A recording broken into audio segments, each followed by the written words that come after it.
नमस्कार। संभव धर्म का आज का संभव सूत्र। हे आनंद स्वरूप आत्मन, धर्म का वास्तविक आरंभ बाहर की पूजा से नहीं, भीतर की जागृति और चेतना की निर्मलता से होता है। आप में है संभावना जागृत होने की। ये सूत्र बताता है कि वास्तविकता में धर्म कोई पूजा पाठ या किसी बाहरी आवरण से प्राप्त नहीं होता। धर्म धारण करने योग्य है, अर्थात अपने अंदर ऐसे गुण धारण करने की आवश्यकता है जो गुण आपकी चेतना को जागृत करते हैं।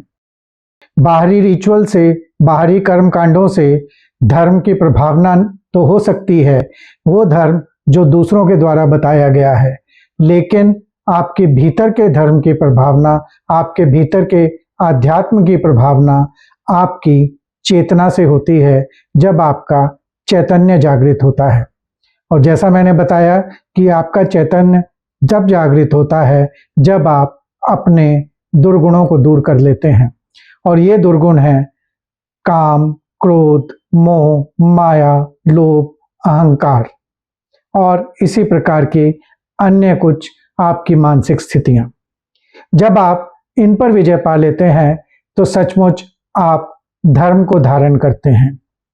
अभी धर्म केवल एक मुखौटा बनकर रह जाता है, क्योंकि आप कुछ ऐसी चीजें, कुछ ऐसे आवरण उसके ऊपर डाल लेते हैं कि जो आपको वास्तविकता से दूर ले जाते हैं। धर्म प्रार्थना नहीं है। प्रार्थना से आपको एक मानसिक शांति तो मिल सकती है, प्रार्थना से आपको एक आपके ईष्ट के साथ तो संबंध बन सकता है, लेकिन वो वास्तव में ऐसा धर्म नहीं है, ऐसी कोई क्रिया नहीं है जिससे कि आप अपने भीतर भी पहुंच सकें। अपने भीतर पहुंचने के लिए, जो भीतर का धर्म है उसे जानने के लिए, अपनी वास्तविकता को जानने के लिए, आपको अपने भीतर उतरने के लिए कुछ ऐसे अपने भीतर बदलाव लाने होंगे जिनसे कि आप स्वयं को जान सकें, स्वयं को पहचान सकें और बाहर जाते हुए जो भी आपके विचार हैं वो भीतर की ओर मुड़ जाएं, वो स्वयं के लिए मुड़ जाएं। जब आप ऐसा करते हैं तो जागृति स्वयं ही आ जाती है, और जागृति आती है साक्षी भाव से।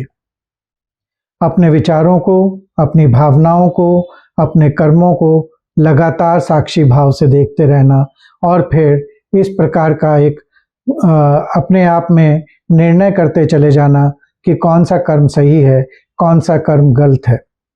जब आप सही और गलत कर्म में एक मार्जिन लाइन ले लेते हैं, जब आप सही और गलत कर्म को पहचानने लगते हैं, तो फिर सही कर्म आपके भीतर शांति लाता है, और ये शांति ही धर्म का वास्तविक रूप है।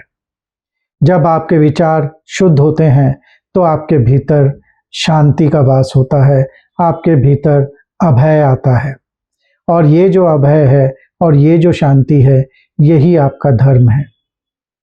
धर्म रिचुअल की तरह से भी किया जाता है, जैसा मैंने पहले बताया। आप पूजा पाठ कर सकते हैं, प्रार्थना कर सकते हैं, आप मंदिर में जाके दर्शन कर सकते हैं, अपने ईष्ट के प्रति समर्पित हो सकते हैं, वो भी धर्म का एक रूप है, उसका भी पालन किया जा सकता है।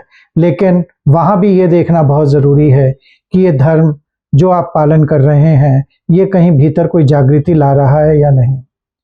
या जैसे अक्सर होता है, हम मंदिर में जाते हैं, बहुत ही एक मैकेनिकल तरीके से जाते हैं और मंदिर से वापस आ जाते हैं, दर्शन करके वापस आ जाते हैं, एक माला फेर के वापस आ जाते हैं। माला फेरना भी महत्वपूर्ण हो सकता है, लेकिन वो समर्पण है। स्वयं के भीतर का जागरण एक ऐसे संकल्प से आता है जहां आप अपने ईष्ट के साथ एक संबंध बना सकते हैं।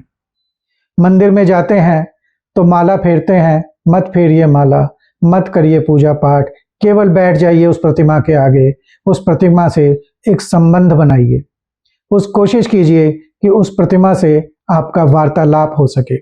ये वार्तालाप कोई भौतिक वार्तालाप नहीं होता है, ये एक मानसिक टेलीपैथिक विचार संक्रमण का वार्तालाप होता है। और जब ये वार्तालाप आपका उस प्रतिमा के साथ शुरू हो जाता है, तो फिर वास्तव में आपके भीतर धर्म का उदय हो चुका होता है। तो ये धर्म का उदय आपके भीतर संभावना है कि आप इस प्रकार के धर्म को अपने भीतर ला सकते हैं, अपने भीतर जागृत कर सकते हैं और स्वयं जागृत हो सकते हैं।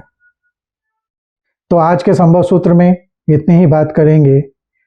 आप मेरे इस संभव सूत्र पर आधारित एक लघु ध्यान विधि कल यानी दिनांक 8 जून 2026 को शाम 8 बजे मेरे Zoom चैनल पर आप देख पाएंगे, Zoom मीटिंग रूप में, जिसका कि लिंक आपको भेज दिया गया है। आप 8 बजे शाम को वहां ज्वाइन कर सकते हैं और मेरे साथ ये ध्यान करके लाभ उठा सकते हैं। धन्यवाद। नमस्कार।